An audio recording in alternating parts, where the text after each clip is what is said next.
Here you go. Thank you.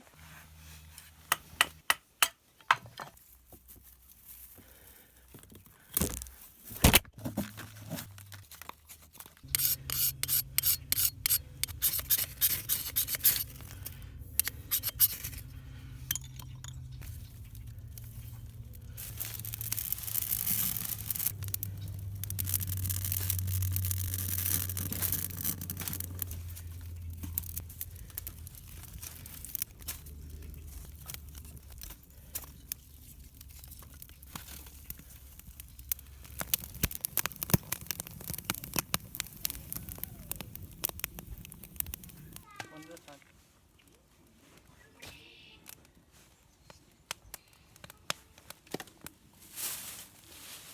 Daddy, can we need more fire?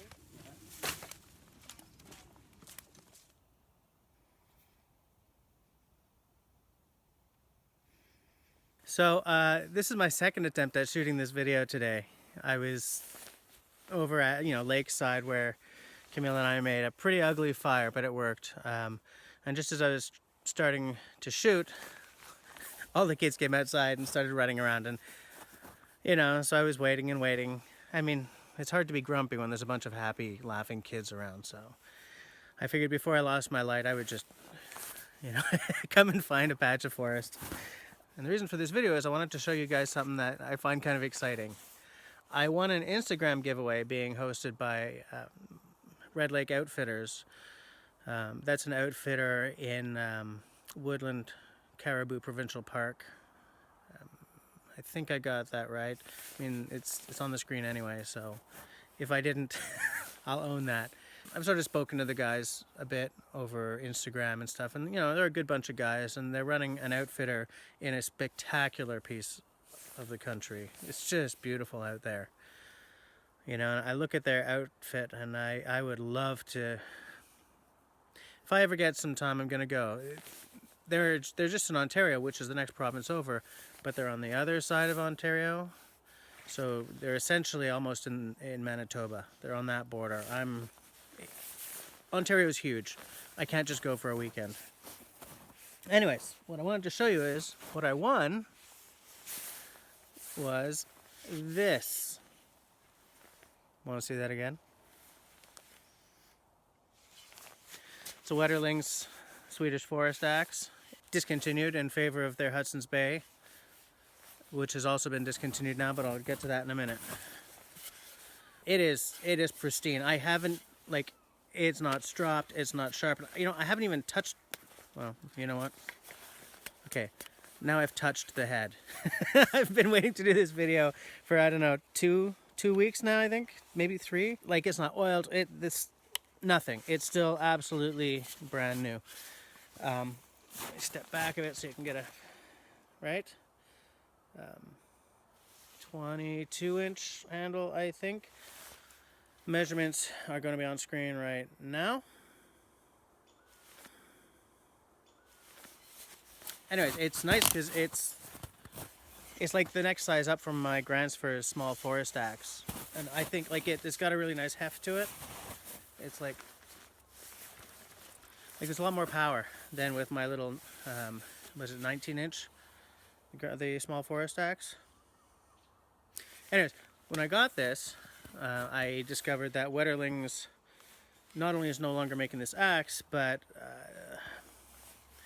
the name Wetterlings is disappearing. The company is not as such. They got bought by Gransfors a while ago, and they're retiring the Wetterlings name. They're currently being, I guess, retrained to make axes in the Gransfors fashion, and they're going to be making axes for Gransfors Brook, because Gransfors is not able to keep up with demand, and the Wetterlings brand has not had the same rabid fan base as Gransfors. And I don't think it's because their axes are no good. I think it's because it's what I call the Ray Mears effect. He loves that Gransfors small forest axe. He's the reason that I bought one, really, in a lot of ways. And you know what? He's the reason a lot of people have bought them. And the halo effect of that is that Gransfors sells a lot more axes than Wetterlings does. And when I say in the Gransfors way, I don't have my SFA with me, but if you look, what I noticed is that Wetterlings are always thicker. They're always thicker. It's always a lot more of a wedge feel to them. Whereas, you know, Gransfors, like, right? There's just something else. It's a whole different world. And so these guys are going to have to start making axes the Gransfors way. I'm not happy that the Wetterlings brand is being retired. A, because I like them, but B, because I think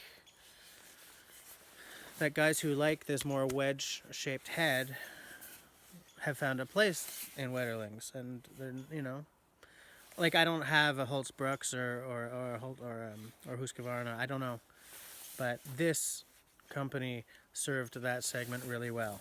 While I was talking to them about, you know, about their future, I guess, I had asked, I don't remember the person's name, but I had asked the person at Wetterlings, like, will that Bushman axe, I think that's the name of it, the Lestrade, will things like that and the Fine Forester's axe, will they come back under the Gransfors name?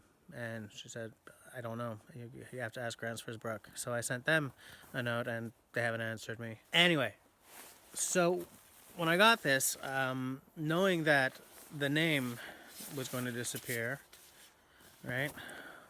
Knowing that that scroll mark was going to disappear, I decided to source a replacement handle, just to have one for when this one eventually does break. Because let's face it, this part of an axe is like the tire on a car. You have to replace it at some point. It's going to break. It's not because you were doing something stupid. It's not because the axe is no good. They just break. It may be 20 years down the line. It may be 100 years down the line. But, you know, call me a geek, but I like the, you know, the drapes and the rug to match. So I decided to source a replacement handle right away for when that eventuality comes along. And I looked and looked and looked, and no one had one. And finally, Bushcraft Canada had one in stock, like on their website. So I was like, sweet, I'm ordering it. Which, by the way, is a lot more expensive in Canada than it is in the States. So it was like 44 bucks, I think, after shipping or something. So, boom, okay, send it to me. Well, they didn't have one in stock. It turns out, while he was looking for it, he came across a Swedish forest axe that he didn't even know he had anymore. So he said, look, okay, long story short, for the price of a new axe handle, I got another Swedish forest axe. And again, untouched, unoiled. There, now I've touched the head. I wanted to do this video before I did anything to these axes. He said, you know, no refunds, no anything. And look at that grain. Look at that grain. Here's the one that I won. Okay, it's got some run out on the handle, but it's not as bad as it looks on screen. I looked pretty close, but you know, it's a very fair handle. It's very nice. I like the two-tone look. I know a lot of people say that, you know, heartwood and sapwood, you don't want them to meet and everything. My Gransfors, my small forest axe, has that kind of thing happening, but it's small enough that it's not going to be a problem. I kind of get the same feeling with this size. Like, I think if it was a mall, I'd be really pissed, or if I'd spent money on it. But it's, you know, I don't think it's going to be a problem. But just in case. Now, I did look at it when I first got it, because, you know, he said no refunds, you know, because of epic discount and everything. I mean, I inspected it when I got it, and I can see why he would say that. It's because there's like a little tiny, I got some schmutz on it just now, sorry guys. Like there's a little bit of nicking there, you know, so if someone spent full price on this, they would have sent it back. For me, I don't care. That kind of thing I can get out, you know, very, very quickly. What is cool about this though is, look, it's upside down. It's got the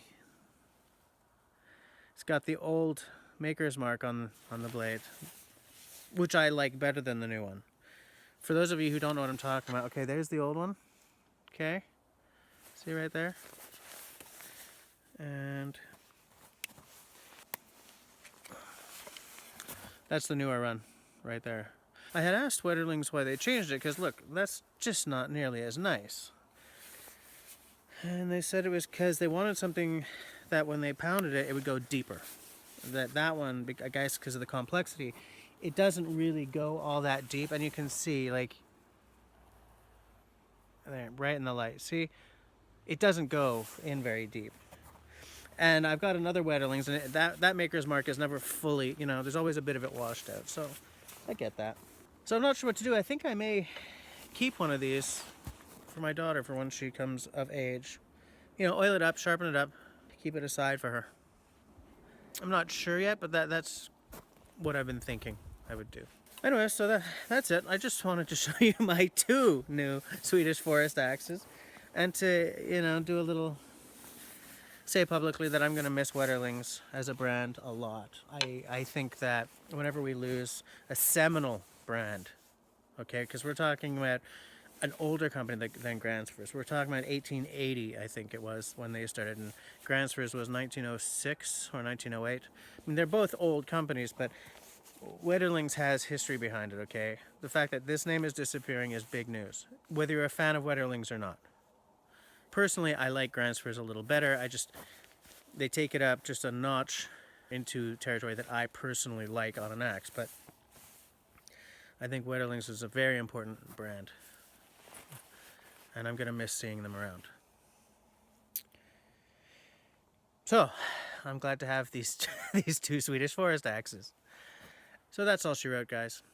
As always, if you like what I'm doing, comment, share, subscribe, hit that little bell, leave me a smiley thumb. If you don't like what I'm doing, leave me a frowny thumb. Thanks for watching, guys.